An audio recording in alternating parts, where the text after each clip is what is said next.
HighBridge, a division of Recorded Books, presents Once in a Blue Moon Lodge, a novel, by Lorna Landvik, read by Anne-Marie Lee. Prologue. On the day my grandmother got arrested, I found out I was pregnant, with triplets. Yikes! Knowing there was no way to alter its pass-fail grade with extra credit, I was lightheaded and sweaty taking the home pregnancy test, and when the wand's little plus sign glowed, indicating my passing mark, I sat slumped on the edge of the tub, feeling a roiling mixture of terror and glee. I had long wanted to start a family, but I wanted one the old-fashioned way, married to the dad, the two of us united in love for each other as well as our upcoming bundle of joy. As it was, the baby's father and I had been united, but only once, in a sleeping bag that smelled of fried trout and wood smoke. 2 days after my home test result, I visited the gynecologist, who breathed in a little gasp as she looked at the fuzzy sonogram screen. No matter the size, a gasp is generally not something you want to hear coming out of the mouth of your healthcare professional. When she described the blurry shadows, I gasped. Turns out that bundle of joy was plural. "Hey, Nora, meet the jailbird," said Patty Jane as I staggered into the kitchen, the rug, the floor, the earth itself having just been yanked out from under me. "Jailbird," scoffed my grandmother. "We weren't behind bars. They just had us in a little room. Ione says Krabby's only regret was that the arresting officer didn't frisk her. Yeah, she said he reminded her of the first boy she ever kissed." Shaking her head, my mother said, "Imagine the damage inflicted on that poor guy." Their conversation was not helping my rising discombobulation, and I reached for the most used appliance in our household, the coffee pot. After pouring myself a cup, I sat down at the table and asked them to kindly give me a clue as to what they were talking about. "Nora, today was the gun shop sit-in, remember?" said Grandma, in the light Norwegian accent that turned her sentences into little songs. "And we got arrested for trespassing." Not content to be a master grandmother, Ione was a founder of OBFC, Old Bags for Change, a group of seniors whose goals were no less lofty than worldwide peace and justice for all. Still, she found time in her rabble-rousing to bake, and it was a plate of her most recent offering, thin as brittle sugar cookies, that she pushed in my direction. "Nora, what's wrong?" asked Patty Jane when I failed to help myself to that which I usually found irresistible. I stared into my cup with the intensity of a tea-leaf reader, but no answers were revealed, as it was filled with coffee. Knowing there was no other way to say what I had to say than to say it, I sighed as heavily as a convict at another denied parole meeting. "I'm expecting triplets." "Triplets of what?" said Patty Jane, helping herself to a cookie. "Triplets of babies." There was an odd flurry in the air, as if the molecules and atoms had been stirred up, and for a brief moment we were taken outside of that cheerful kitchen and into another dimension where time stood still and space swirled. "Whose babies?" asked Patty Jane, the hand that had taken a cookie frozen in air. "Mine," I said. "I'm pregnant. With triplets." Palms splayed across her chest, my grandmother whispered a fervent, "Uftameda." There's no real translation for her favorite phrase. Depending on its emphasis, it could be as mild as oh my, or as explicit as any curse word. Ione never swore, but in this case the inference was there. Patty Jane, however, never bothered with inference. "Holy shit, Nora!" Remembering that long-ago day, I write, family stories shouldn't be treated like heirloom china or antique ornaments, carefully wrapped in tissue paper to be brought out only for holiday display. They're meant for everyday use, like favorite recipes or faded patchwork quilts. Stained or torn, they offer sustenance and comfort. I drum my pencil furiously on the paper, pockmarking it with graphite. My goal is to compile a book of family stories for my girl's 18th birthday, but I've crossed out as many words as I've left in. Recalling the thrilling and scary day the gynecologist told me I was carrying a trio has made me wonder. How much do I leave in, and how much of the story do I leave out? Sena would prefer the unabridged version, complete with interviews, footnotes, and graphics.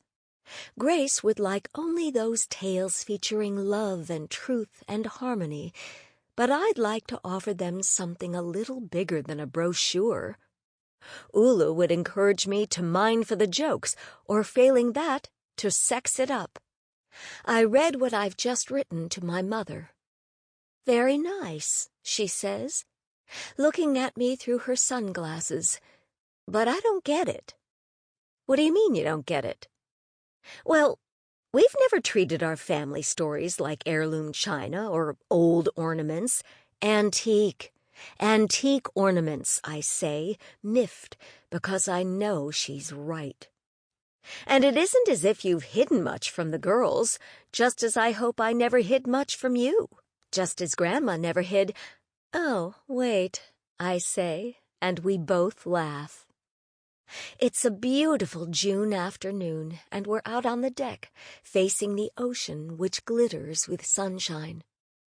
Lounging beside me on a chaise longue, my mother looks like a cover girl, and I tell her so. "Yeah, right. For AARP, maybe." She adjusts her sun hat. In the battle against Gray, Patty Jane is a soldier who has never fallen, and I know she wants to protect her latest dye job.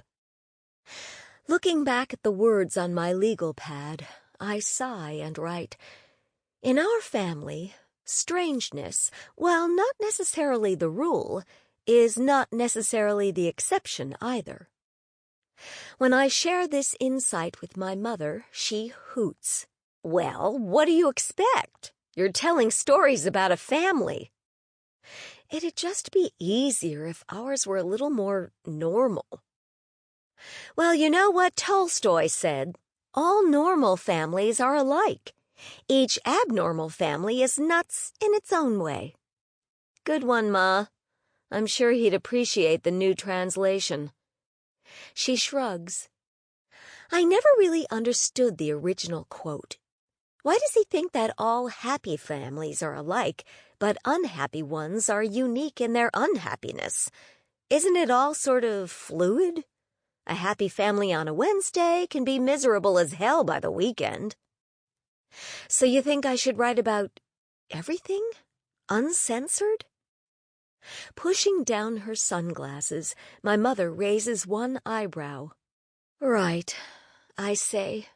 You're the last person I should ask about censoring oneself. Just tell whatever you want to tell in whatever way you want to tell it. But how do I start? I ask, my voice skipping back a few decades to reclaim an attractive prepubescent whine. Tapping her chin, Patty Jane looks out at the sparkling water. How about... Last night I dreamt I went to Manderley again. Hearing my sigh, she adds, Okay, then what about... It was the best of times, it was the worst of times. Thanks a lot, Mom. "You know me," she says, leaning back on the chaise longue and offering herself up to the afternoon sun. "Always happy to help." I drum my pencil on the legal pad once, twice, 3,000 times. Leave it to Dickens to have already used a line that perfectly summed up practically anyone's story, including ours. It really was the best of times and the worst of times. Part 1. Chapter 1. Winter 1988. Patty Jane Rolvaag was middle-aged, and though she had lived through enough drama to fuel a hit Broadway show, she was lovely, without the qualifiers still or for her age. The swaggering co-host of Babs and Boyd in the Morning certainly thought so, putting moves on her more appropriate at a singles bar than in a television studio. That Boyd Burroughs was a former football player and sportscaster out of his element when interviewing anyone who didn't wear a helmet or jockstrap was immaterial. Bad manners were bad manners. "There'll be a lot of sniffles when this beloved neighborhood institution closes its doors at the end of the year," he said, reading the teleprompter copy. "Yes, it'll soon be the end of both pin curls and programs at Patty Jane's House of Curl, etc., the unique salon within a salon, a place where the client's interior gets as much attention as her exterior." The hulking man whose brawn tested the seams of his Italian-made suit turned away from the camera and aimed his killer white smile at his guest. "I have no idea what a salon within a salon is, but let's meet its proprietor, who I have to say has taken pretty good care of her exterior." Punctuating his words with a little wink, he added, "Welcome to the show, Patty Jane." Returning his wink, Patty Jane said, "Thanks, Boyd," and in her head she added, "You big ape."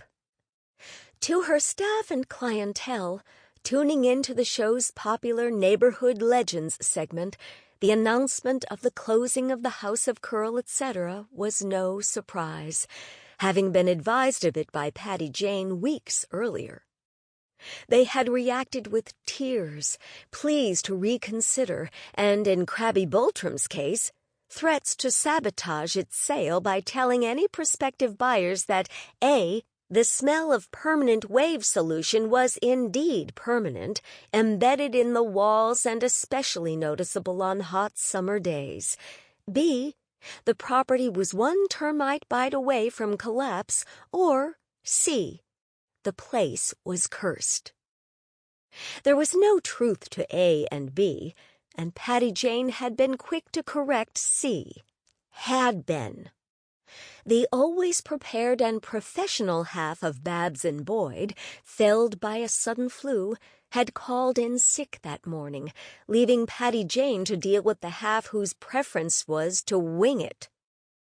As usual, Boyd Burroughs hadn't read his prep sheet, and as Patty Jane tried to tell the story of the House of Curl, etc., he constantly interrupted her. "What? It all started when your husband Thor went missing?" "Yes, and with him gone, I had to figure out a way to make money, so I opened Patty Jane's House of Curl and operated it out of my home." "I thought it was Patty Jane's House of Curl, etc.," said Boyd, in a tone suggesting his guest was confused. "We added etc. to the name when we had the opportunity many years later to move the salon into a much bigger place. Knowing that she would need a lot longer than her 5-minute allotment to explain the admittedly strange and complicated history of her salon, Patty Jane instead changed tack and began listing some of the events the etc. had hosted. "We've had musical and dance recitals, talks given by everyone from an astronaut to a zoologist."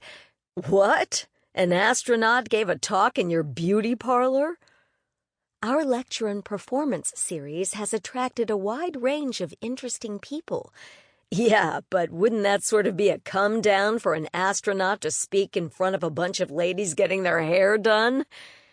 We don't hold the events in the actual beauty salon, said Patty Jane, keeping her voice light and forcing her eyeballs not to roll. The House of Curl, etc., has different rooms for those. Finally, Boyd Burroughs gave up, deciding to focus on that which he knew he understood: seduction, proceeding to make suggestive comments about beauty operators and wanting to be swiveled in your chair. But when he leaned into Patty Jane, asking if she'd like to run her fingers through his hair, she said, "No thanks, but I wouldn't mind putting my hands around your neck." "That was priceless," said Paige Larkin, who'd watched the live broadcast that morning. "The look on his face." Patty Jane shook her head. "And get this, off the air, he still asks me out to dinner." "No." "What did you say?" "I said I make it a point to never dine with patronizing pinstriped TV show dumbasses who give lousy, unprepared interviews and then try to pick up their guests." The cold air turned Paige's chortle into a stutter of vaporous clouds. "At least you're laughing," said Patty Jane, taking her friend's arm. "That's good." A gust of icy wind blew Paige's thin cashmere coat against her legs. Even in freezing weather, she saw no reason to abandon style, and besides, both menopause and the rage she felt toward her philandering husband were a combination that worked to keep her body temperature set on high. "I thought I had learned how to live with humiliation," Paige said. "But when he got together with this one, it was just too much." He was her husband, Spencer Larkin, and this one was a 24-year-old employee at their country club. "She wasn't even that good a waitress. She would always get my order wrong, and yet there Spence'd be tipping her 30%. The two women walked up to Lake Street, crossed the bridge to St. Paul, and followed the river south, and by the time they'd gone over the Ford Bridge back to Minneapolis, Paige, whose monologue had been punctuated by everything from tears to vitriol, felt as if she'd been in a deep and productive therapy session. Patty Jane felt in need of a strong cup of coffee with a brownie chaser. Back home, on a November afternoon whose gloom had settled in as both color and mood, Patty Jane stood leaning against a doorframe, not seeing the forest of birdhouses displayed in the rectangular space, but what had filled the room years ago: the rinse sinks, the hairdryers, her sister's harp. Harriet had been dead for nearly 20 years. But there were still moments when an aching loneliness spread through Patty Jane like an emotional rheumatism. It had been Paige's parting remarks that had ignited a memory triggering this flare-up of sadness. And now to find out Spence and his girlfriend have been using our family's cabin as their love nest? How could they? That was my refuge. Tens of thousands of Minnesotans own these refuges, with many of them passed down through generations. But there was no deed to a lakeside cabin in Patty Jane's family. Her parents' worldly possessions were few at their deaths, both related to decades-long alcoholism, and their orphaned daughters had had the sad task of picking through the Dobbins' meager estate. "If empties were money," Patty Jane said as they cleaned up the tiny kitchen, "we'd be zillionaires." Anna had outlived Elmo by only 4 months, and by the vast collection of beer and gin bottles, it appeared she had been drinking with the goal of joining him as fast as she could. "Poor Ma," said Harriet. "Poor is right." The sympathy coloring her sister's voice was not present in her own. Patty Jane was not cold-hearted. She had loved her parents, but knew they had willingly taken up the shovels that dug their own ditches and used others' sympathy as an excuse to keep digging rather than as a ladder to help themselves climb out. Years later, when Harriet fell into her own alcoholic morass, experience had taught Patty Jane that while she could extend a helping hand, she couldn't force her sister to grab hold of it. Family vacations had been few and far between. Parents who like to escape in drunken fogs rarely have the impetus or energy to take trips that involve more planning than figuring out whose turn it is to go to the liquor store. But one summer the Dobbins had managed to make the drive up to a small family-owned resort on Lake Osakis. For 2 days of bliss, Patty Jane and Harriet were regular kids with regular parents who dove off an old wooden dock and paddled around in a dented aluminum canoe and batted a birdie over a sagging badminton net. The first night they went into town for drive-in hamburgers. The second night, after the sun settled into its pink and red blanket, they roasted marshmallows, although the girls, impatient, blistered them black and sang songs around the campfire. The voices of Patty Jane and Elmo were serviceable, but it was obvious that Harriet's musical genius was fruit plucked from her mother's side of the family tree. When the two of them began singing Home on the Range, Patty Jane thought, "There's no family I'd rather be in than this one." It was an unfamiliar sentiment, but its truth filled her with a calm and complete happiness. Leaning against her father's shoulder, she looked across the campfire, watching the leaping stalagmites of flame light her mother's and sister's faces. Anna and Harriet played with the harmony, tossing it back and forth as if it were a toy. The long light of summer had waned into darkness, and the lake behind them was invisible to the eye, but not to the nose, smelling pine-tinged and fishy. "How about You Are My Sunshine?" called out a voice from a nearby cabin. "They've already got a fan club," whispered Elmo to Patty Jane as the singers honored the stranger's request.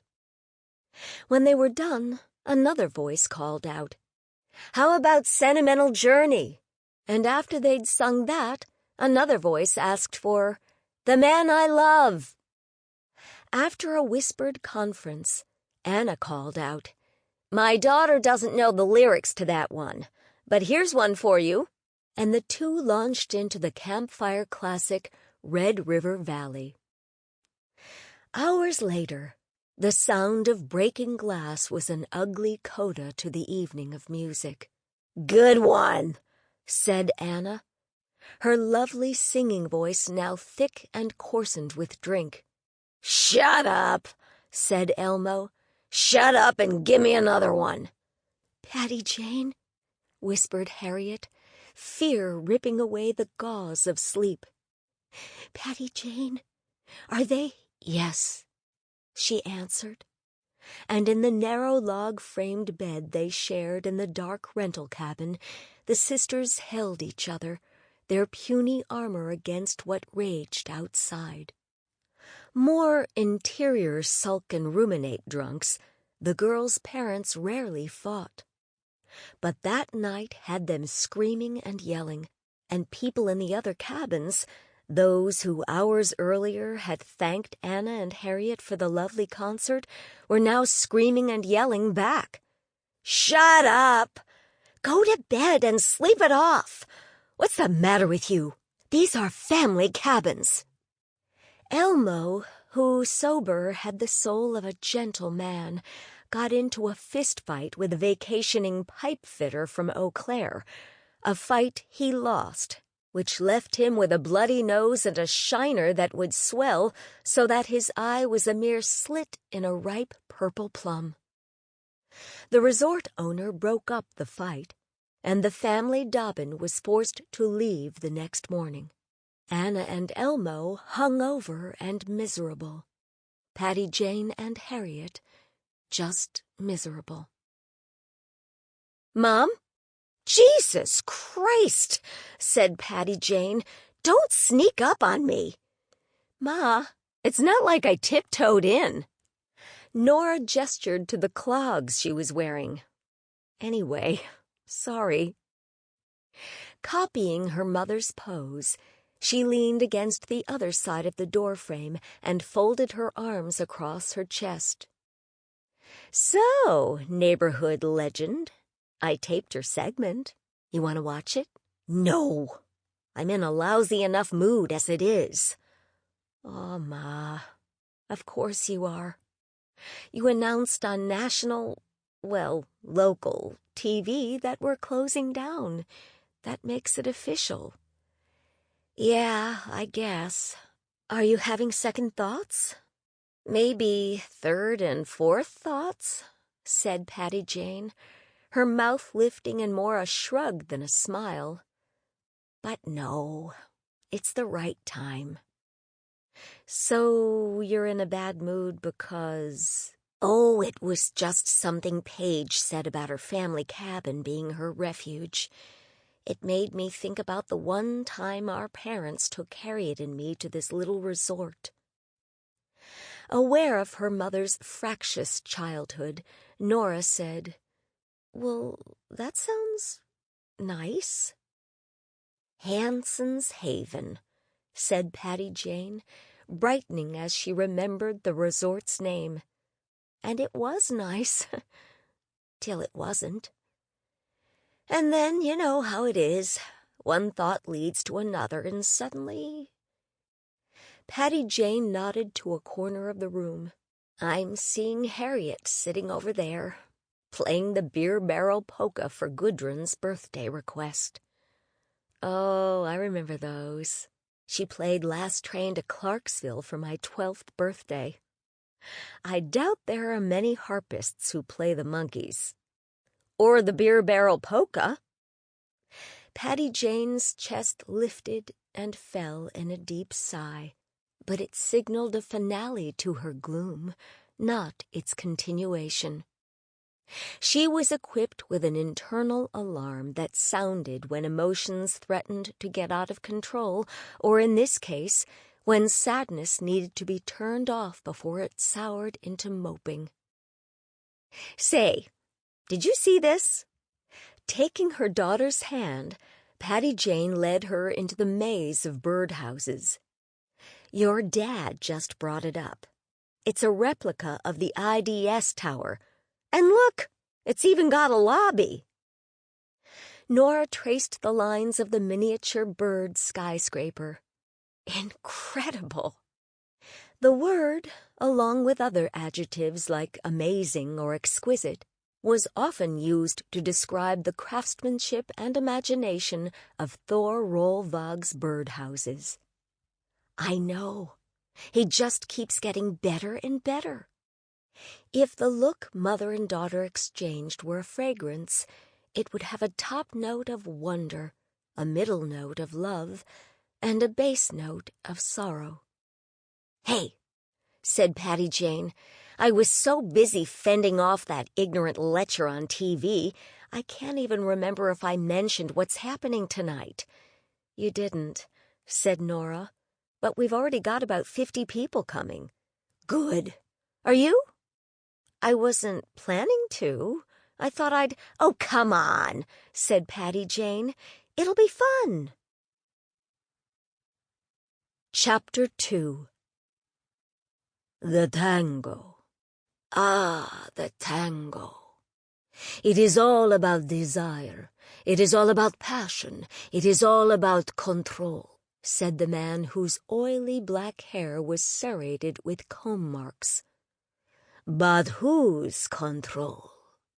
asked his partner, whose sharp, angular eyebrows gave her an unwavering look of disdain. "Is it the man?" Sample complete. Ready to continue?